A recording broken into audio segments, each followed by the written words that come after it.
اپنے جملے پہ غور کرو مسلمانوں کہ مولوی جنت میں جائے گا تو ہم بے حساب چلے جائیں گے. یہ تمہیں کس نے کہہ دیا؟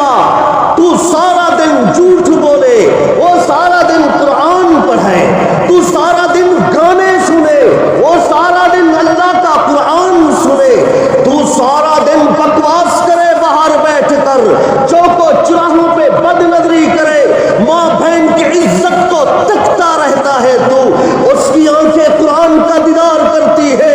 میرا نبی فرما گیا ہے وَالنَّظْرُ إِلَى الْقُرْآنِ، جس نے محبت سے اس کلام اللہ کو دیکھا اللہ اس کی جنت کا اعلان کرتا ہے. میں تیری بات مان لوں یا نبی کی بات مان لوں، جملہ اپنا واپس لے لے، توبہ کر کلمہ پڑھ لو. مسلمانوں، تمہیں غیروں نے غلط سکھا دیا، تمہیں غلط سمجھا دیا ہے. علماء کی عزت کرو.